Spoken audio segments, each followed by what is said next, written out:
Hello, what's up, everyone? We are live on playback. Thank you so much for joining me. I greatly appreciate it. It is Thursday afternoon, just past 4:30 p.m. Eastern Standard Time. So shout out to all you guys who have joined in to chat with myself and eventually Jack Gold, who should be joining us rather shortly, and he is here. What's up, Jack? How are you? Oh, good. How are you? I'm good, thank you. Oh man, exciting week, huh? Yeah, absolutely. We finally got an in-person fight night. We finally got a loaded fight night. Oh yeah, absolutely. Well said. Well said. How are you doing going into this? You've had a busy Big Ten day. Yeah, I sure have. I just got back from a Big Ten Media Day about an hour or so ago, so we're not running on fumes, but a lot to do with very little time, some edits to still create and stuff. So it's been a good day so far, but it's been a busy day to say the least. But it's been all right. No, that's awesome. Hey, working hard or hardly working, That's you're working hard. Oh, I'm trying. So before we get started with today's show, again, this is the MMA Outsiders, a brand new episode. Today we're gonna preview UFC Rio. We're gonna talk briefly about Dana White Contender Series as well, which is something that I feel we should have highlighted more early in the year, but it's better late than never on that. Let's handle our business. So first, from our friends over at Novig, the MMA Outsiders is powered by Novig, America's #1 sports prediction market. Available now in 35 states, including California, Texas, Florida, Georgia, and New York.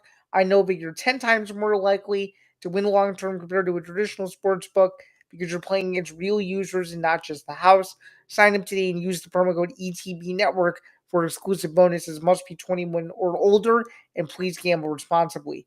So, Jack, with that out of the way, where would you like to begin this Thursday preview edition of the MMA Outsiders? I think we got to recap Dana White's Contender Series a little bit because that was, if not the greatest fight I've ever seen, the greatest fight of Contender Series history that Oh, I saw between two guys. 100%. 100%. I guess go into what your debrief of that epic fight was because that is certainly the best Contender Series fight I've ever seen. I hate to break it to you. I think there's a little bit of recency bias. I think there's a few fights that have been better than that one, but that one, I'll admit, is pretty good in terms of fights that have occurred at the Apex, though, and in the Contender Series portfolio. There's no denying how good that fight was. Yeah, I wouldn't say greatest fight of all time, but man, greatest Contender Series fight, and maybe the greatest fight that I have ever seen in the last 5 years. Like that was crazy. But Vologden and Martinetti, they went to war. Vologden looked like he was going to win in the first round, like he was looking good, he was looking crisp. And then Martinetti came back in the second and put it on him. And that third round was tooth and nail, whoever wanted it more. And I thought Vologden won, but Martinetti deserved it. Dana White, right away, 25K bonus each, sign them both. Yeah, that's exactly what Dana White decided to do, and I think he made the right decision. What about you? I agree. Sign them both. I think both of them aren't going to be the best actual UFC fighters, but I think they'll be in exciting fights. I think Vologden is so small. Like, I can't believe that he's a bantamweight, but I'm excited to see him fight. Yeah, I'm excited to see him fight too, and I wouldn't mind watching a rematch between those two in the actual UFC. What about you? I think they should do new matchups. I think my dream matchup would be Vologden versus Chad Anheliger and probably Martinetti versus Ramon Tavares, something like that. And thank you to whoever wrote this. I can't repeat part of it, but we see you. I don't know who it is. Hey, what up? But Yeah. now, also want to point out on the Contender Series, John Pork set a lightweight record of significant strikes landed in a 3-round fight. Tronco, he had a crazy fight. I think having this first fight of Vologden and Martinetti before it kind of tampered down the hype of it, but that was an insane fight itself too. Well said. I don't know what this is. Okay. Anyway, with that being said, though, overall, though, besides that fight, what were some other performances that stuck out to you? And how could I forget to mention yours truly over here went undefeated. Not only did he sweep the board, he was number 11 on Tapology. So I kind of killed it. I had 3 exacts out of 5 fights. That's right. And King Selkis, yes, I think Connor's washed. But no, you are 100% Zan. You killed it. You were right. I was wrong on a couple of those. And yeah, I think you killed it. But I'm trying to go perfect on this week's card. Who do you think, just kind of off topic of the contender series? Overall, I think this was one of the better episodes of the year. Luke I would I Fernandez. would say I would say so too. And I'm gonna be honest, I think Luke Fernandez was my favorite performance out of all of them. I wish I saw more, but I think he's the real deal for sure. I, I I would like to see if he can make middleweight. Yeah, I think so too. I somewhat think though that some of these guys they would be making a mistake to turn around really quickly, but that's just my opinion. I agree. I think some of these guys need some time off, chill, get better. Like Lou Fernandez needs some more time. Oh, 100%. But moving on a little bit, I'd probably give that like a 9.2 contender series. What do you think? I'm going to be more generous and say it was a 9.5. I love That it. was that was an electric episode. Those are the kinds of episodes. That's the reason why you watch that. 100. My mom was watching. We're King Stocks. We're both Chicago. Oh, all right, Jack, your mic cut out. What was the last part of what you said?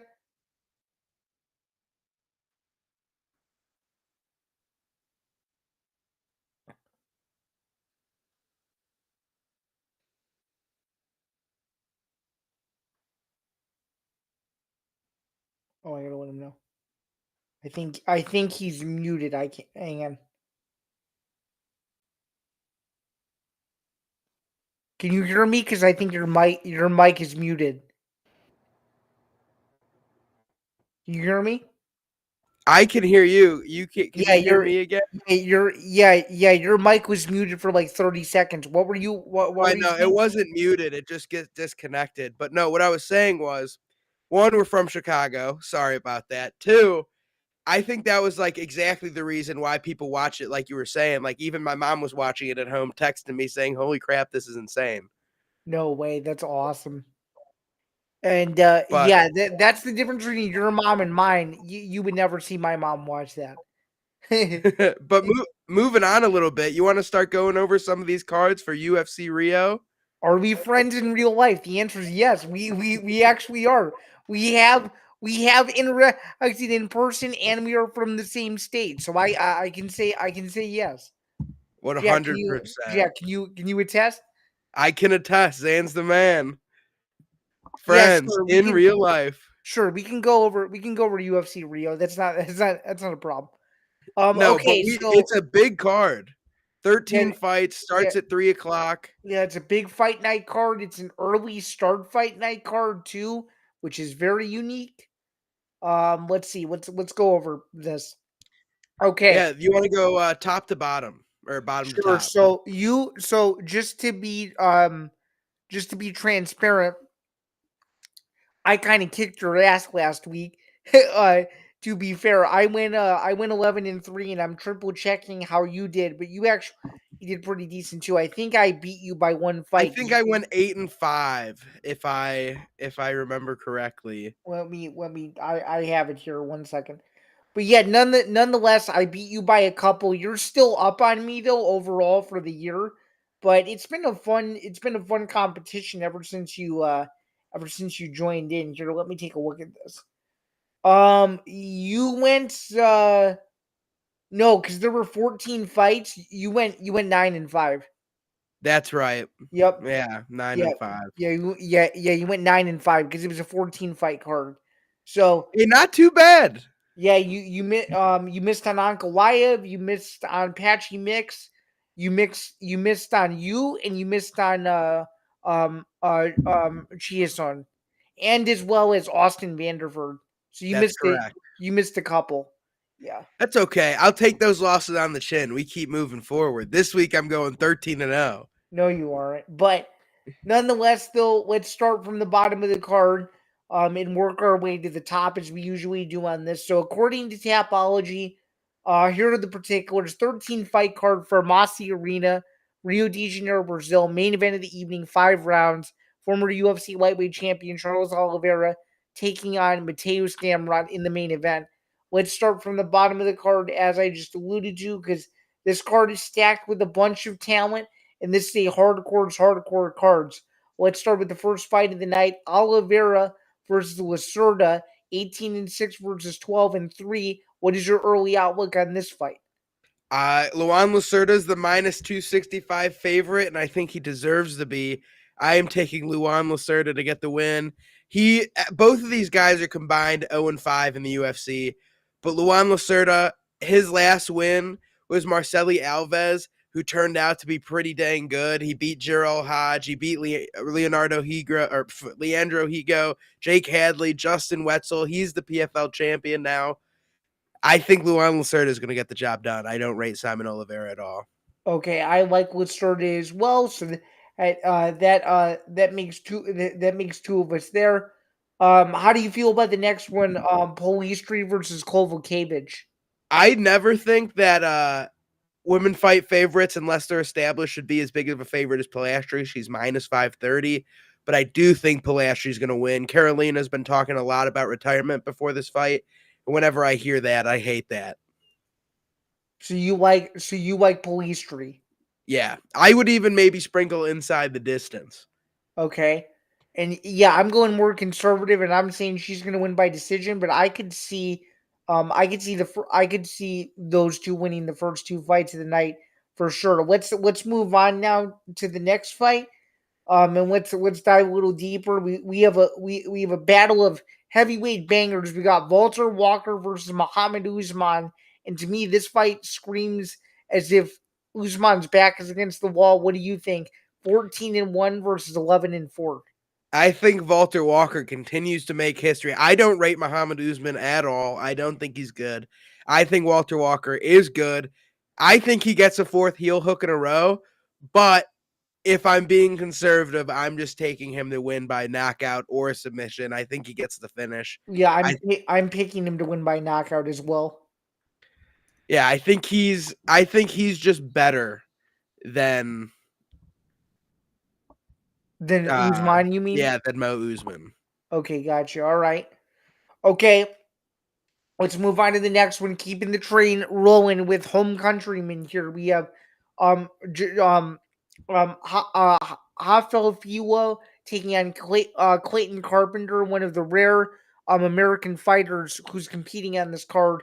Carpenter 8-1. You skipped one, brother. You skipped a bunch. I did. You're right. You got to stop moving up and down. You're confusing yourself. You're right. Next up, we've got Lucas Rocha taking on Stuart Nickel. This one's a tough one because Rocha is so small. Like, he is physically such a small person. And Nickel just hasn't shown anything. But from the hype and from everybody that I hear saying that he's the real deal from Australia, I think I'm taking Stuart Nickel. Okay, so you and I are both in agreement. As you can see, I like Nickel by knockout. So, okay, so we're both in agreement on the first three fights. That's a rarity for us, but I guess we can take what we can get, right? So for sure. No, for sure. Next up, we have another women's fight. We've got Irina Alekseeva, the Russian Ronda, taking on the super highly hyped up Beatriz Mesquita, 5-0 prospect, world jiu-jitsu champion, LFA fighter, LFA champion. It's call me crazy, but I'm going with the absolutely ridiculous grappler and 5-0 undefeated prospect and minus 500 favorite being Mesquita. Interesting. Let me see who I have for that. I'm pretty sure I have her as well. Yeah, I have Mesquita as well, but I have her more conservatively. I think she just wins a decision. What do you think? I think Alekseeva's not UFC level, so I think Beatriz gets the finish. First round submission. Okay. So at the very least, though, she's gonna win the fight. Is what we're both saying. I think she gets a knockout or sub, but very least wins the fight. Irina's not good. Well, Irina's not a UFC level fighter. But next up, we've got the Minnesota man, Thomas Peterson, also known as Thomas Jefferson, taking on the new heavyweight Vitor Petrino. I see you picked first round KO for Thomas Peterson. Interesting choice. I sure did. I think he's due for a huge win in enemy territory, and I just think Petrino, his last couple, while they've been impressive, they really haven't been against the greatest of competition. And Peterson needs a coming out party, so that's why I'm taking him. Well, how about you? I think Petrino round 2 KO. I think it's gonna be a really stinky fight until Petrino just flatlines him out of nowhere. Okay. Now, next up, we've got the fight Jafel Filo versus Clayton Carpenter. What do you think? I think it's going to be a good one. I think it has potential for a maybe sleeper fight of the night. What about you? Man, I think so as well. Like, I think it's going to be super competitive. I think the scrambles are going to be crazy. I think Carpenter is going to be better on the feet and in the clinch, but I think Filio is going to have so many grappling attacks. I think I'm going to pick Filio by submission here. Okay, so we're going to be in disagreement on that. Okay. Next up, we've got Lucas Almeida taking on Michael Aswell. Who do you got? I got absolute fireworks, my guy. I think it's going to be a very interesting fight. I like Aswell though to stop him mid second round though. I'm happy you're picking him because I have Lucas Almeida by decision. Okay. Okay, we this pick segment might get interesting because I fear as we get closer to the main card, we're gonna be disagreeing a lot. I It's, think so. I think so. so we'll see. Next up, we've got Ricardo Ramos taking on Con Offley. What do you think about this one? I got Ramos. Con Offley really hasn't shown me much yet. What about you? I'm so torn because Ricardo Ramos is 0-5 in his last 5 or 0-4 in his last 4. Mm-hmm. And Con Offley isn't great, but he's not a close decision to Naimov and then beating Nathan Fletcher and beating Rudy Roots. I'm taking Con Offley here to grapple and decision Ricardo Ramos. So you think that the Ultimate Fighter experience is gonna play dividends? What you're saying? I just think his Ultimate Fighter experiences, he fought 2 UFC level fighters, I believe, in the Tough House. He beat Nathan Fletcher. He lost to Myron Santos, and I think Santos is pretty good. It was super close versus Naimov. I don't rate Ramos at all. I think Offley 29-28 decision. Okay, so we disagree there, and I'm very prepared to be wrong. Okay. And then the next fight, two hard hitters, Jahanta Dint versus Mario Pinto. I think someone's getting slept. What do you think? I this fight's interesting to me because I could see it going one of two ways. I think it's either going to be Janata Denise trying to push forward the whole time, and Pinto gets a counter shot or folds under the pressure, or they just stay flicking their jab at each other in the middle of the range. Is kind of a stinky decision, and I'm pretty torn on this fight because both of them I don't think are that great. But Pinto's the younger guy. He's fought pretty good competition. He's undefeated. I think I'm going to pick Mario Pinto tentatively. Okay, so you're saying it could change by Saturday? You know what? I'm taking Janata Denise. Give me Janata Denise. Okay. It's official. It's in the record books that you're picking them. So now you have to be very careful if you choose to change it before Saturday, because just know that I'm not changing. I'm not changing. I'm okay. riding strong. Okay. All right. I see. Okay, so moving right along though, we're getting closer and closer to the main event. We have a pretty big fight at welterweight, Vicente Luque against Yoel Alvarez. How do you see that fight going? I think just Joel is going to be too much for him. I think Luque was supposed to have kind of an unk match with Santiago Ponzinibbio, and it was going to be a good time. And it was just going to be we're back in the cookout, back in the backyard, having the unction. But Joel Alvarez, he's looking big, he's looking strong, and I think he finishes Luque. Okay.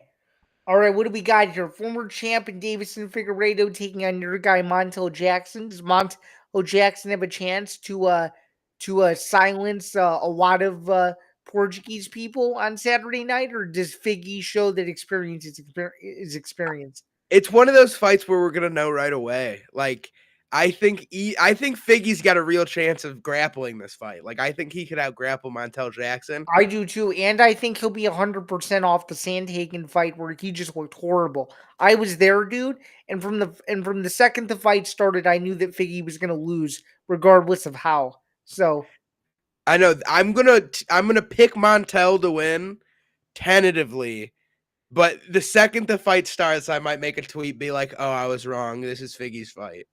okay, then And how are then we in the feeling main about the main event, event?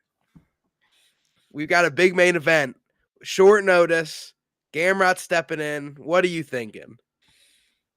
I was going to pick Gamrot, but because it seems like it might be Oliveira's swan song, and even though he may have decided to come back too early, I don't see how he loses in front of his people, and I think it would be a travesty if he did.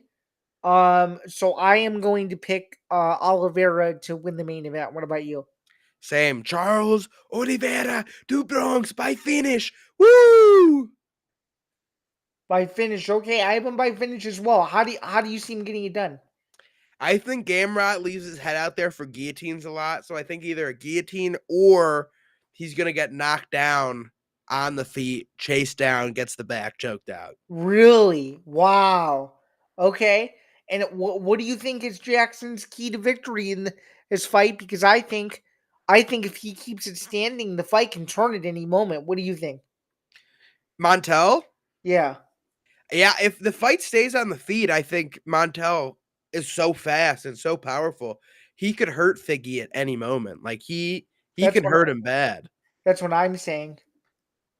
Yeah, no, Okay. you're right. Yeah, and I don't know. I just see this to where he's gonna have to be desperate. Don't you agree? Yeah, I think it's just going to be one of those fights where if Figgy wants to touch him because he's going to be so far away and it's such a like reach and length disadvantage that he's going to have to throw for it. And if he opens up, Montel's going to hit him right down the pipe. But if Figgy gets him down and gets his back, I'm going to tell you right now, it's going to be over. It's going to be over if Figgy gets his back.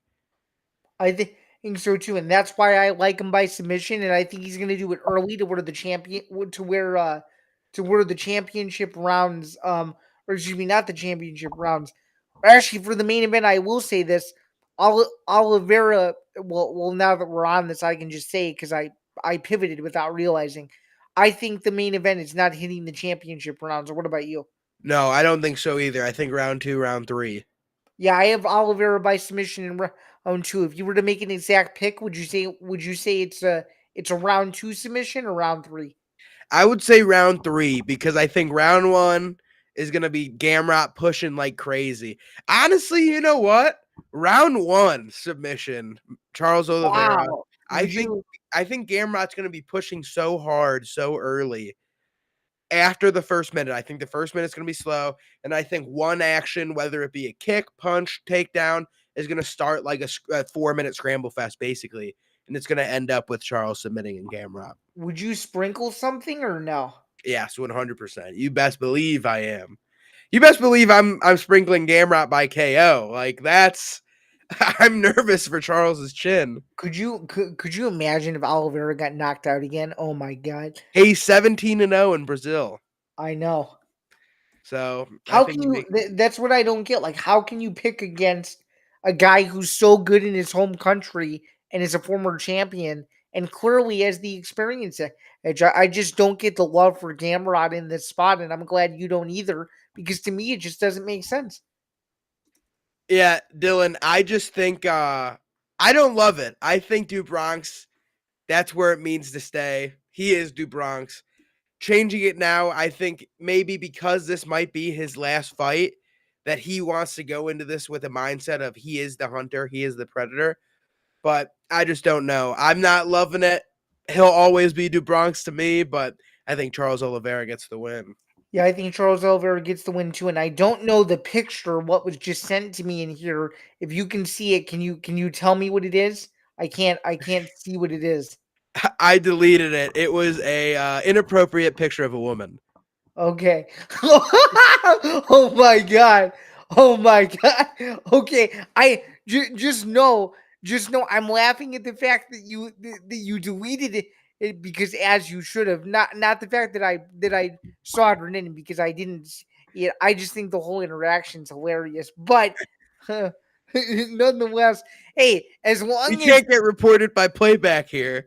I mean, yeah. I mean, A, we can't do that, but B, at the very least, if you're having a good time, just all we ask is simply don't have too much fun.